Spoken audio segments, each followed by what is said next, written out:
नमस्कार सबैजनालाई। आजको यस भिडियोमा हामी डिप्लोमा इन सिभिल इन्जिनियरिङ र ब्याचलर इन सिभिल इन्जिनियरिङ दुवै विद्यार्थीहरूको लागि मिल्ने आज हामी सोइल मेकानिक्सको युएससिएस क्लासिफिकेसन सिस्टमसँग आधारित एउटा थ्योरी भिडियो हामी बनाउन गइरहेका छौँ। कृपया भिडियो अन्तिमसम्म हेरिदिनु होला। र चाहिँ भिडियो सुरु गर्नभन्दा अगाडि यति आज हाम्रो च्यानल प्रशान्त वाइटीमा कोही नयाँ हुनुहुन्छ भने कृपया च्यानललाई सब्सक्राइब गरी नजिकैको बेल आइकन दबाउन नबिर्सनु होला। साथै हामीसँग सोशल मिडियामा जोडिन चाहनुहुन्छ भने डिस्क्रिप्सन बक्समा लिङ्क राखिएको छ फेसबुक इन्स्टाग्रामको, त्यहाँबाट हामीलाई फलो गरेर नजानेका प्रश्नहरू सोध्न सक्नुहुन्छ। ल सुरु गरौँ है त। अब युएससिएस क्लासिफिकेसन सिस्टम है। अब युएससिएस क्लासिफिकेसन सिस्टममा हजुरले हेर्नुहुन्छ भने अब यो डिप्लोमाको लागि 1 पल्ट 2 पल्ट 3 पल्ट एक्जाममा सोधेको छ। ब्याचलरको लागि पनि 1 पल्ट 2 पल्ट 3 पल्ट गरेर एक्जाममा 3 पल्ट एक्जाममा सोधेको छ। जाउँ अब युएससिएस क्लासिफिकेसन सिस्टममा।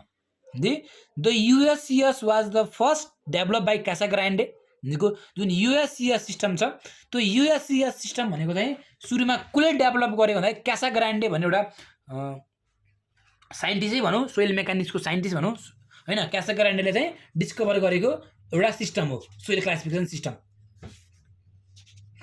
अब हजुरले हेर्नु for general engineering purpose the system uses both practical size and plasticity character of soil. भनेपछि यो सिस्टममा चाहिँ कुनै पनि सोइलको चाहिँ साइज पनि इन्क्लुड गरेको छ र चाहिँ प्लास्टिसिटी नेचर पनि इन्क्लुड गरेको छ है। भनेपछि साइज पनि इन्क्लुड गरेको छ गरे, पार्टिकल साइज पनि इन्क्लुड गरेको छ र चाहिँ हाम्रो प्लास्टिसिटी पनि इन्क्लुड गरेको छ। भनेपछि यो गिभन सोइल स्याम्पलको लिक्विड लिमिट यति, प्लास्टिक लिमिट यति, भनेपछि यो पनि इन्क्लुडेड छ गरे र पार्टिकल साइज भनेको यति एमएम उति एमएम पनि इन्क्लुडेड छ गरे। भनेपछि in this classification system the group symbol consist of the primary and secondary descriptive letters. भनेपछि यो क्लासिफिकेसन सिस्टममा हामीले चाहिँ एउटा प्राइमरी डिस्क्रिप्टिभ लेटर छ गरे, अर्को सेकेन्डरी डिस्क्रिप्टिभ लेटर, दुईवटा लेटर चाहिँ हामी चाहिँ युज गरेका छौँ गरे।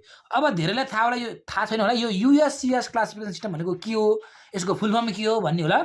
युएससिएस भनेको यु भनेको युनिफाइड, यस भनेको सोइल, सी भनेको क्लासिफिकेसन, यस भनेको सिस्टम। यसै गरेर हाम्रो के भयो युएससिएस सिस्टम चाहिँ यसरी बसेको हो है। अब प्राइमरी लेटर मैले भनिहालेँ, जुन हामीले सोइललाई क्लासिफाई गर्छौँ र सोइललाई क्लासिफाई गर्ने क्रममा हामीले चाहिँ दुईवटा सिम्बल चाहिँ युज गर्छौँ भनेको थिएँ मैले, प्राइमरी सिम्बल र सेकेन्डरी सिम्बल। प्राइमरी सिम्बलमा हेर्नुहुन्छ भने जी भनेको ग्राभेल हो, यस भनेको स्यान्ड हो। अब सिल्डलाई पनि यस, स्यान्डलाई पनि यस गर्न त सुहाएन, त्यही भएर सिल्डलाई चाहिँ हामीले यम गरेका छौँ। यो यम हो, यस जस्तो देखियो होला यम हो। जी भनेको ग्राभेल, यस भनेको स्यान्ड, यम भनेको सिल्ट, सी भनेको क्ले, ओ भनेको अर्ग्यानिक, पिटी भनेको पिट। यो त भयो हाम्रो प्राइमरी लेटर। अब सेकेन्डरी लेटरतिर आउने हो भने डब्लु भनेको वेल ग्रेडेड, पी भनेको पुअरली ग्रेडेड, यम भनेको नन प्लास्टिक फाइन्स, सी भनेको प्लास्टिक फाइन्स, यल भनेको लो प्लास्टिसिटी अनि यस भनेको हाई प्लास्टिसिटी। र हामीले यदि कुनै पनि सोइल स्याम्पललाई हामीले आइडेन्टिफाई गर्ने हो भने हामीले यम यच गर्छौँ भनेको सिल्ड विथ हाई प्लास्टिसिटी, यम यल गर्छौँ सिल्ड विथ लो प्लास्टिसिटी, यसरी हामीले आइडेन्टिफाई गर्छौँ। भने सुरुमा अगाडिको लेटर भनेको प्राइमरी लेटर हो, पछाडिको भनेको सेकेन्डरी हो है। यो कुरा हजुरले बुझ्नु होला। अगाडिको लेटर भनेको प्राइमरी लेटर हो, पछाडिको लेटर भनेको सेकेन्डरी लेटर। जसरी मैले प्रशान्त लम्साललाई मैले पिएल लेख्छु है, यो भनेको प्रशान्त लम्साल भयो भनेको अगाडिको मेरो प्राइमरी भयो, यो भनेको सेकेन्डरी भयो। मैले एलपी लेखेँ भने यो भनेको प्रशान्त लम्साल भन्न पाइँदैन, यो भनेको कुनै अर्कै नाम जाला, यो लक्ष्मण जाला, यो भनेको पटेल जाला, लक्ष्मण पटेल होला भनेपछि लक्ष्मण पटेल भयो एलपी भनेको। भनेपछि यसरी मैले लेख्न पाएन, मैले आफ्नो आइडेन्टिफाई गर्ने हो भने मैले के गर्नु पऱ्यो पिएल गर्नु पऱ्यो। भनेपछि अगाडि भनेको प्राइमरी, पछाडि भनेको सेकेन्डरी हो। यसै गरी सोइलको पनि हजुरले क्लासिफाई गर्ने क्रममा के गर्नु पऱ्यो, अगाडि प्राइमरी आउनु पऱ्यो, पछाडि सेकेन्डरी आउनु पऱ्यो। कुरा बुझ्नुभयो ल। अब यहाँ मैले एउटा थ्योरी लेखेको छु, यो थ्योरीलाई अब हजुरलाई मैले एउटा फिगरबाट बुझाउँछु। मैले थ्योरी त लेखेँ तर यो थ्योरी कसरी आएको भनेर एउटा फिगरबाट बुझाउँछु। यो चार्ट छ, यो चार्ट चाहिन्छ भने मलाई इन्स्टाग्राम फेसबुकतिर मेसेज गर्नु होला, म फोटो खिचेर पठाइदिने कोसिस गर्छु। यो चार्ट छ हामीसँग। यो चार्ट भनेको हिसाब गर्नको लागि सबैभन्दा महत्त्वपूर्ण भएर मैले यो लेसनको मैले हिसाब पनि हाल्छु। डिप्लोमालाई चाहिँ हिसाब आउँदैन, तर चाहिँ ब्याचलर पढ्नेहरूको लागि चाहिँ हिसाब आउँछ यो लेसनबाट। त्यही भएर मैले यो चार्ट बनाएको, पछि मैले हिसाब गर्ने क्रममा यो चार्ट देखाएर हिसाब बुझाउँछु है त। अब जाउँ सुरुमा। कुनै पनि सोइललाई USCS क्लासिफिकेसनले सुरुमा कोर्स ग्रेन र फाइन ग्रेन गरेर छुट्याएको छ। कोर्स ग्रेनमा के हुन्छ, यति ढुङ्गाहरू, यति हामीले सिपबाट 75 mm है, जहिले पनि कोर्स एग्रिगेट होस् या फाइन एग्रिगेट होस्, त्यसलाई सिप गर्ने क्रममा हामीले 75 माइक्रोनको सिप हामीले युज गर्छौँ। कुरा बुझ्नु है। सुरुमा हामीले के गर्छौँ अरे 75 माइक्रोनको के गर्छौँ, सिप युज गर्छौँ। अब यो भनेको के हो, 75 माइक्रोनको सिपबाट चाहिँ त्यसलाई छान्दाखेरि यति 50%, यति हामीले सोइल स्याम्पल हाम्रो 10 केजी छ गरे र चाहिँ मोर देन 50% रिटेन भनेको अड्किनु हो। यति हामीले 10 केजी सोइल स्याम्पललाई छान्ने क्रममा यति 75 माइक्रोनमा, यति हाम्रो 75 माइक्रोनमा 50% भन्दा बढी भनेको यति 6 केजी चाहिँ हाम्रो अड्कियो भने यो गिभन सोइल भनेको के हुन्छ, कोर्स ग्रेन हुन्छ। यदि 6% अड्किएन, 4% मात्रै अड्कियो भने के हुन्छ, यो फाइन ग्रेन हुन्छ। भनेपछि यति 50% रिटेन भनेको अड्किनु हो, 50% भन्दा बढी अड्किन्छ भने त्यो कोर्स ग्रेन हुन्छ। 50% भन्दा कम अड्किन्छ अथवा चाहिँ 50% भन्दा बढी पास हुन्छ हैन। 50% भन्दा बढी पास हुनु भन्नु र 50% भन्दा कम अड्किनु भनेको एउटै होइन, हो नि त। 50% भन्दा बढी पास हुनु कुनै पनि सिपबाट 50% भन्दा बढी पास हुनु भन्नु र 50% भन्दा कम रिटेन हुनु भनेको कुरो के हो, के एउटै हो। अब हेर्नु है, कोर्स ग्रेन जहिले पनि कोर्स ग्रेन होस् या फाइन ग्रेन होस्, 75 माइक्रोनको सिपबाट छान्ने क्रममा 50% भन्दा बढी अड्कियो भने, मैले इक्जाम्पल पनि दिएको छु। 10 केजी भनेको यसको 50% भनेको 5 केजी हो, भनेको 50% भन्दा बढी अड्कियो भने भनेको 6 केजी अड्कियो भने यो कोर्स ग्रेन भयो। 50% भन्दा कम अड्किनु भनेको 4 केजी भनेको 50 भन्दा कम हो, यो भनेको के भयो, फाइन ग्रेन भयो। कुरा बुझियो। र अब जाउँ हामी कोर्स ग्रेनलाई पनि दुई भागमा डिभाइड गरेको छ। कोर्स ग्रेनलाई एउटा ग्राभेल छ, एउटा स्यान्ड छ। र ग्राभेल र स्यान्डमा हेर्नुहुन्छ भने यति यो 75 माइक्रोन थियो, यो चाहिँ अब फेरि यो 4.75, यति 4.75 mm को सिपबाट त्यसलाई छान्ने क्रममा यति 50% भन्दा बढी अड्कियो भने त्यो भनेको ग्राभेल भयो। यदि 50% भन्दा कम अड्कियो अथवा 50% भन्दा कम अड्किनु भन्नु र 50% भन्दा बढी पास हुनु भनेको कुरो एउटै होइन, कुरो एउटै हो। 50% भन्दा कम अड्कियो भने 50% भन्दा कम अड्कियो भने स्यान्ड भयो। 50% भन्दा बढी अड्कियो भने के भयो, ग्राभेल भयो। अब फेरि ग्राभेललाई पनि हामीले फर्दर क्लासिफाई गरेका छौँ। एउटा क्लिन ग्राभेल, एउटा ग्राभेल विथ फाइन्स। यदि पर्सेन्टेज फाइन्सको भ्यालु 5% भन्दा कम छ भने यो क्लिन ग्राभेल भयो। यदि पर्सेन्टेज फाइन्सको भ्यालु 12% भन्दा बढी छ भने यो हाम्रो ग्राभेल विथ फाइन्स भयो। अब फेरि यो क्लिन ग्राभेललाई पनि हामीले अझै दुई भागमा डिटरमाइन गरेका छौँ, एउटा वेल ग्रेडेड, एउटा पुअरली ग्रेडेड। यदि CU को भ्यालु 4 भन्दा बढी भयो भने र CC को भ्यालु 1 देखि 3 को बीचमा पर्यो भने त्यो भनेको हाम्रो वेल ग्रेडेड भयो। यदि पुअरली ग्रेडेड भनेको violets any of these above, violets भनेको नपर्नु। यदि CU को भ्यालु लेस देन 3 आयो भने त्यो पुअरली ग्रेडेड भयो। यदि CU को भ्यालु ग्रेटर देन 4 त आयो तर CC को भ्यालु पनि 4 आयो भने के भयो, त्यो पनि पुअरली ग्रेडेड भयो। एउटा मिल्यो तर अर्को मिलेन भने पनि त्यो के हुन्छ, पुअरली ग्रेडेडै हुन्छ। यो भयो क्लिन ग्राभेल्सको। अब ग्राभेल्स विथ फाइन्समा हेर्नुहुन्छ भने एउटा सिल्टी ग्राभेल छ, एउटा क्ले ग्राभेल छ। यो हाम्रो ग्राभेलको काम सकियो। अब स्यान्डतिर, स्यान्ड पनि त्यही नै हो। जसरी ग्राभेललाई क्लिन ग्राभेल र ग्राभेल विथ फाइन्स थियो, स्यान्डलाई पनि क्लिन स्यान्ड र स्यान्ड विथ फाइन्स त्यही हो। यदि लेस देन 5% भनेको पर्सेन्टेज फाइन्स, यदि पर्सेन्टेज फाइनको पर्सेन्टेज चाहिँ लेस देन 5 छ भने त्यो क्लिन स्यान्ड भयो। यदि पर्सेन्टेज फाइन्सको भ्यालु चाहिँ ग्रेटर देन 12% छ भने त्यो के भयो, हाम्रो चाहिँ स्यान्ड विथ फाइन्स भयो। अब यदि स्यान्डलाई क्लिन स्यान्डलाई पनि दुई भागमा डिटरमाइन गरेको छ, जसरी क्लिन ग्राभेललाई वेल ग्रेडेड ग्राभेल र पोरली ग्रेडेड ग्राभेल छ, यसै गरी क्लिन स्यान्डलाई पनि वेल ग्रेडेड स्यान्ड र पोरली ग्रेडेड स्यान्ड छ। यदि CU को भ्यालु यो 6 हो, यदि CU को भ्यालु ग्रेटर देन 6 छ भने र CC को भ्यालु 1 देखि 3 छ भने त्यो वेल ग्रेडेड भयो। र भाइलर्स इफ एनी भनेको यदि CU को भ्यालु 5 आयो भने के भयो, त्यो पोरली ग्रेडेड भयो। यदि CC को भ्यालु 4 भन्दा बढी आयो भने त्यो के भयो, पोरली ग्रेडेड भयो है। यो क्लिन ग्रेडेड भयो, यो क्लिन स्यान्डमा भयो।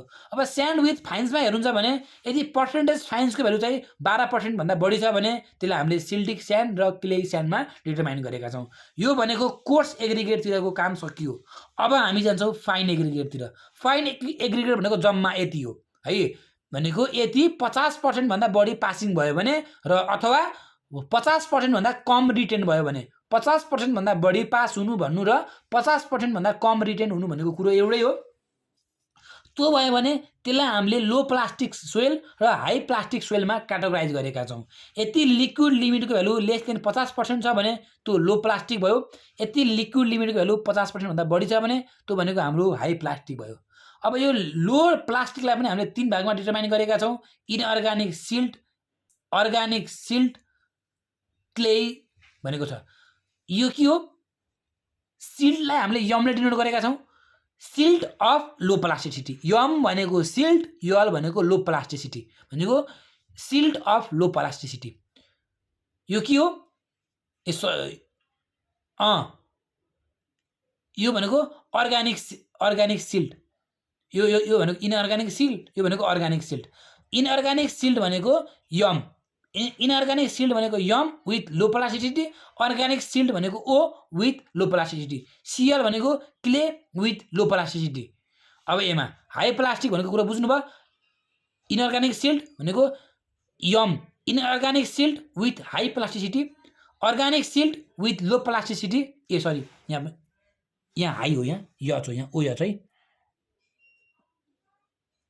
ल ओ यच हो यहाँ, अनि क्ले विथ हाई प्लास्टिसिटी। यसै गरेर हामीले चाहिँ USCH क्लासिफिकेसनलाई क्लासिफाई गरेका छौँ।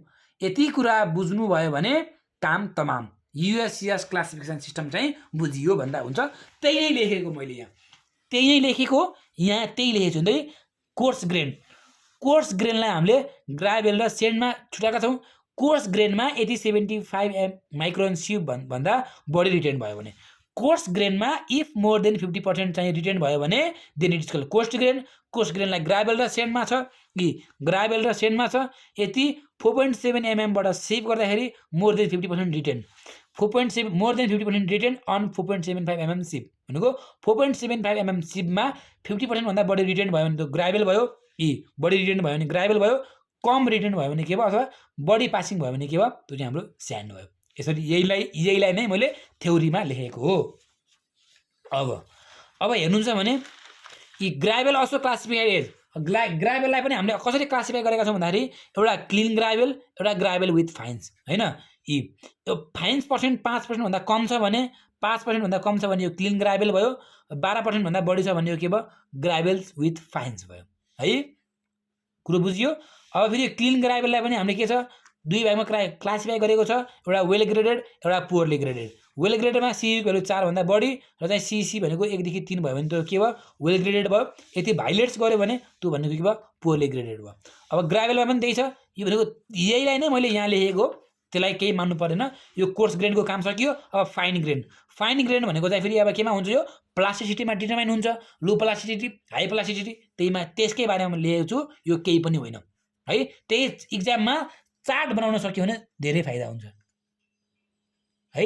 इक्जाममा यो चार्ट बनाउनु भयो भने अरू केही पनि गर्नु पर्दैन, यो चार्टले सबै कुरा बोलिदिन्छ है। सबै कुरा बोल्छ चार्टले, आफू बोल्नै पर्दैन। यो त भयो हाम्रो चाहिँ साइज दिएको बेलामा। अब प्लास्टिसिटीको कुरा आयो भने के गर्ने, यो त साइजको कुरा भयो, साइजमा सकियो ल। अब यति हामीलाई लिक्विड लिमिट दियो, प्लास्टिक लिमिट दियो र चाहिँ USCH क्लासिफिकेसनबाट क्लासिफाई गर भन्यो भने के गर्ने, यहाँ त छैन। छ त यहाँ लिक्विड लिमिट, प्लास्टिक लिमिट यहाँ कहाँ छ, छैन नि त यहाँ त भनेपछि त्यो दियो भने फेरि यहाँ छ भनेलाई त्यो होइन। अब त्यो भएन भने के गर्ने, यो प्लास्टिसिटी चार्ट भनेर बनाउनु पर्यो। प्लास्टिसिटी चार्टमा के हुन्छ, 50 बाट एउटा भर्टिकल लाइन जान्छ, यता भनेको लिक्विड लिमिट हो, भर्टिकल भनेको प्लास्टिसिटी इन्डेक्स हो, र चाहिँ यो 20 बाट एउटा इन्क्लाइन लाइन जान्छ, यसलाई हामीले ए लाइन पनि भन्ने गर्छौँ। यो इन्क्लाइन लाइन छ जुन बी बाट गएको इन्क्लाइन लाइन छ, यो इन्क्लाइन लाइनले हामीले चाहिँ यो इन्क्लाइन लाइनलाई ए लाइन पनि भन्न सक्छौँ है। र चाहिँ यो लाइनको इक्वेसन जुन ए लाइन छ, यो ए लाइनको इक्वेसन भनेको आइपी इज इक्वल टु जुन आइपी छ, IP is equal to 0.73 WL - 20 एउटा यो इक्वेसन हो। पछि हामी हिसाब गर्दाखेरि अझै राम्रोसँग एक्सप्लेन गर्छौँ। अब यहाँ सिएच छ, यहाँ एमएच र ओएच छ, यहाँ एमएल र ओएल छ, यहाँ सिएल छ, यहाँ एलएल छ, यहाँ एलएल टू ए होइन यो त सिएल हो, कहाँ एलएल हो, सिएल हो, यो सिएलदेखि एमएल छ, यो एमएल छ भनेपछि यदि हाम्रो आइपीको भ्यालु ग्रेटर देन 7 छ भने त्यो भनेको सिएल भयो, clay of low plasticity, Cl भनेको क्ले अफ लो प्लास्टिसिटी हो। एमएल भनेको सिल्ट अफ लो प्लास्टिसिटी है। एमएच भनेको के हो, एमएच भनेको silt of high plasticity, CH भनेको के हो, क्ले अफ हाई प्लास्टिसिटी है। र यदि हाम्रो आइपीको भ्यालु 4 देखि 7 को बिचमा, यदि आइपी भनेको प्लास्टिसिटी इन्डेक्स हो है, आई भनेको इन्डेक्स अफ पी भनेको प्लास्टिसिटी भन्छौँ, अथवा हामीले सजिलो तरिकाले बुझ्ने हो भने आइपी भनेको प्लास्टिसिटी इन्डेक्स हो। यदि 7 भन्दा बढी छ भने यो सिएल भयो, यदि 4 भन्दा कम छ भने यो के भयो, एमएल भयो। र चाहिँ 7 र 4 को बिचमा छ भने यसले डुअल सिम्बल बुझाउँछ भनेको यो चाहिँ सिएल पनि हो, एमएल पनि हो। यसरी गरेर हामीले चाहिँ युएससिएस क्लासिफिकेसनलाई यसरी चाहिँ हामीले के गर्छौँ, क्लासिफाई गर्छौँ है। त्यही थ्योरी नै हो, केही छैन यसमा। एउटा चार्ट छ, यो चार्ट भनेको मेन इम्पोर्टेन्ट छ, चाहिन्छ भने मलाई मेसेन्जरमा अथवा फेसबुकमा चाहिँ मेसेज गर्न सक्नुहुन्छ, म हजुरलाई फोटो खिचेर पठाइदिने कोसिस गर्छु है। अब त्यही नै चार्ट मैले यहाँ बनाएको हो, अरू केही पनि छैन। यहाँ ए लाइनको इक्वेसन मैले यहाँ लेखेको छैन, त्यसमा लेखेछु, बस त्यति मात्रै हो। अब हामीलाई थाहा भएको क्लासिफिकेसन सिस्टम के हो त, हजुरलाई अथवा मलाई थाहा भएको क्लासिफिकेसन सिस्टम भनेको एउटा एमआइटी सिस्टम छ, जसलाई हामीले मासाचुसेट्स इन्स्टिट्युट अफ टेक्नोलोजी पनि भन्ने गर्छौँ। एमआइटी एउटा टेक्सचरल क्लासिफिकेसन छ, यसको बारेमा हामीले डिस्कस गरिसकेका छौँ। एउटा ब्रिटिश स्ट्यान्डर्ड क्लासिफिकेसन सिस्टम छ, बिएससिएस छ। अर्को युनिफाइड सोइल क्लासिफिकेसन सिस्टम छ, भर्खरै हामीले गरेका छौँ युएससिएस। एउटा इन्डियन सोइल क्लासिफिकेसन सिस्टम छ, आइएससिएस। एउटा चाहिँ आस्तो भनिन्छ, आस्तो सोइल क्लासिफिकेसन सिस्टम। यो चाहिँ हामीलाई चाहिँ थाहा भएको चाहिँ क्लासिफिकेसन सिस्टमहरू चाहिँ यति नै हुन् है त। भनेपछि आजको लागि हाम्रो कन्टेन्ट यति नै भयो। भिडियो कतिको इफेक्टिभ भयो भएन कृपया कमेन्ट बक्समा कमेन्ट गरिदिनु होला। र चाहिँ यो युनिट 3 सँग मेन गरेर ब्याचलरमा पढ्नेहरूको लागि यो लेसनबाट एउटा हिसाब इक्जाममा 100% जस्तै क्वेसन हो, इक्जाममा प्रायः जस्तो छुट्दैन। त्योसँग आधारित हामीले न्युमेरिकल लिएर हामी छिटै नै उपस्थित हुनेछौँ। त्यति जेलसम्मलाई गुड बाई, टेक केयर।